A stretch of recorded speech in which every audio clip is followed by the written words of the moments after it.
Je suis le bon berger qui donne sa vie pour ses brebis.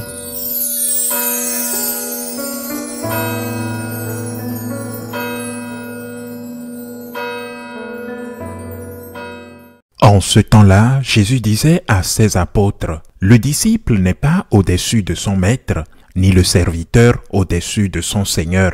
Il suffit que le disciple soit comme son maître et le serviteur comme son Seigneur. Si les gens ont traité de Belzéboul le maître de maison, ce sera bien pire pour ceux de la maison. Ne craignez donc pas ces gens-là. Rien n'est voilé qui ne sera dévoilé. Rien n'est caché qui ne sera connu. Ce que je vous dis dans les ténèbres, dites-le en pleine lumière. Ce que vous entendez au creux de l'oreille, proclamez-le sur les toits. Ne craignez pas ceux qui tuent le corps sans pouvoir tuer l'âme. Craignez plutôt celui qui peut faire périr dans la gêne l'âme aussi bien que le corps. 2 moineaux ne sont-ils pas vendus pour 1 sou? Or, pas un seul ne tombe à terre sans que votre Père ne veuille. Quant à vous, même les cheveux de votre tête sont tous comptés. Soyez donc sans crainte, vous valez bien plus qu'une multitude de moineaux. Quiconque se déclarera pour moi devant les hommes, moi aussi je me déclarerai pour lui devant mon Père qui est aux cieux. Mais celui qui me reniera devant les hommes, moi aussi je le renierai devant mon Père qui est aux cieux. Acclamons la parole de Dieu. Un disciple n'est pas plus grand que son maître, dit le Seigneur. Le Seigneur prépare ses apôtres pour ce qu'ils devront affronter quand il les demande d'aller évangéliser. Il l'avait fait en les envoyant 2 à 2. Et surtout, quand il n'est plus là, après l'ascension au ciel et soudain, c'est le commandement d'aller à toutes les nations proclamer la bonne nouvelle. Il les prépare en leur rappelant que la persécution est quelque chose d'inhérente, quelque chose qui va de pair avec l'évangélisation. Tu ne peux pas vouloir me suivre et ne pas être persécuté, car moi, ton maître, j'ai été persécuté. Et cela ne pouvait pas être d'une autre manière. Et pourquoi? Parce que l'évangélisation, c'est porter la lumière du Christ. Et celui qui vit dans les ténèbres déteste la lumière parce que ses œuvres sont mauvaises et que la lumière éclaire ces mauvaises œuvres et met à découvert ces mauvaises œuvres. Et donc, il va faire tout ce qu'il peut pour éteindre cette lumière. Et vouloir éteindre cette lumière, c'est persécuter celui qui apporte la lumière. Et comment va-t-il s'y prendre? En tuant le message, par exemple, c'est-à-dire en dénigrant le Seigneur, en dénigrant le message, en vous dénigrant vous-même, en vous insultant, en évitant que vous soyez crédible, en évitant la crédibilité, ou au final, même en vous rendant malade, en vous enfermant dans des prisons. Hitler et Staline, les 2 grands dictateurs du XXe siècle, avaient beaucoup en commun. L'honneur de l'Église, par exemple. Mais l'une des choses qu'ils avaient en commun était comment traiter ceux qui allaient contre le régime, ceux qui se rebellaient, ceux qui disaient non. D'abord, ils disaient essayez de les acheter, essayez de les acheter. Et peut-être que le prix est économique, un poste, un honneur, un prestigieux palace. Et ils se vendent. Essayez d'abord de les acheter. Mais s'ils sont forts, s'ils sont suffisamment forts pour ne pas se vendre, détruisez-les moralement. Détruisez-les. Découvrez leurs secrets et mettez à nu leur vie afin qu'ils se sentent moralement détruits. Et si vous avez quelque chose à cacher, quelque chose de laquelle vous avez honte, ils le découvrent et ils vous en font payer le prix. Ou s'il n'y a rien, ils inventent des choses.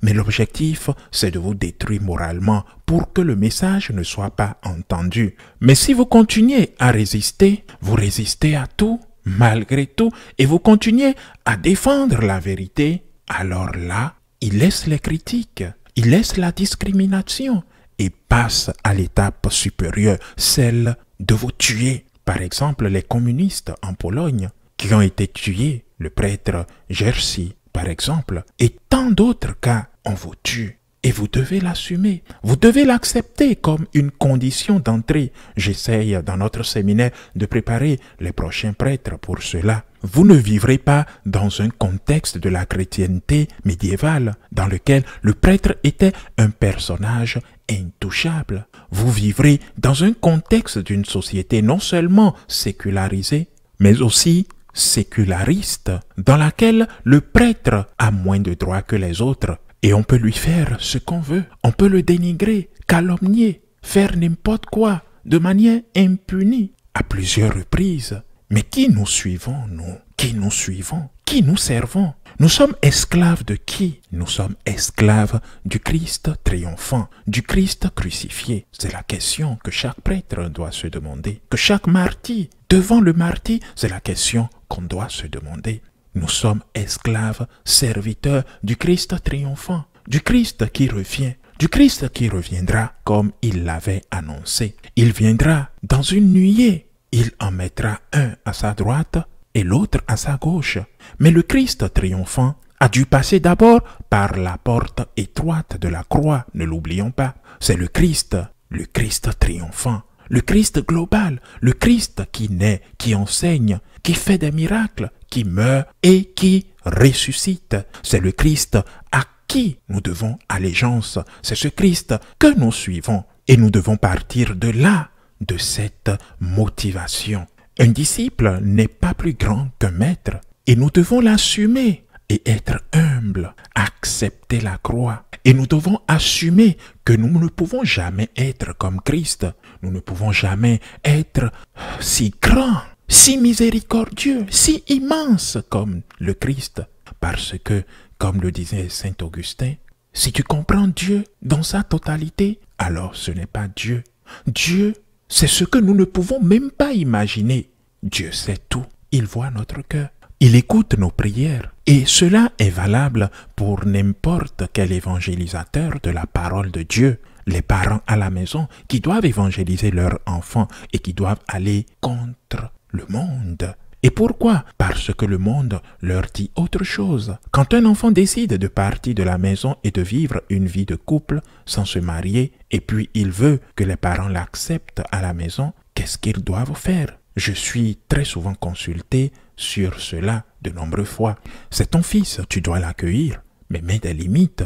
Tu ne peux pas permettre que dans ta maison, qu'il vive avec sa femme par exemple. Mais c'est ton fils après tout, c'est ta responsabilité. Et tu dois éviter qu'il commette un péché mortel. Tu viens super, on partage la nourriture.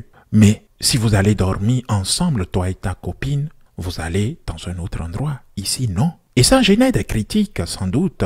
Mais c'est le prix que tu dois payer pour être fidèle au Christ. Et c'est exactement la même chose que nous devons enseigner à notre tour. L'évangile d'aujourd'hui se termine en disant « Quiconque se déclara pour moi devant les hommes, moi aussi, je me déclarai pour lui devant mon Père qui est aux cieux. Mais celui qui me réunira devant les hommes, moi aussi, je le réunirai devant mon Père qui est aux cieux. » Je me souviens toujours d'un de mes saints favoris, Saint Dimas, le bon ladron, ou peut-être le bon assassin. C'est un peu exagéré, parce que les Romains ne crucifient personne pour avoir volé, mais pour avoir assassiné. Saint Dimas, le premier saint canonisé en vie, est canonisé par le Christ lui-même. Quand le Christ disait « Je t'assure, aujourd'hui tu seras avec moi dans le paradis, dit le Seigneur. » Et pourquoi? Parce qu'il s'était déclaré pour le Christ devant les hommes. N'aie pas peur de te déclarer fils de Dieu. N'aie pas peur. Et n'oublie pas, le prix pour se déclarer fils de Dieu n'est pas une couronne de laurel, c'est pas de l'argent, mais c'est le martyre. Et le martyre, avec toutes ses formes, ça peut être un martyr de sang ou non. Acceptons de payer le prix pour être fidèle au Christ. Payer le prix pour défendre le Christ avec amour, toujours avec amour. Défendre le Christ avec courage et amour. Et la récompense sera d'être avec le Seigneur au paradis pour la vie éternelle. Ainsi soit-il.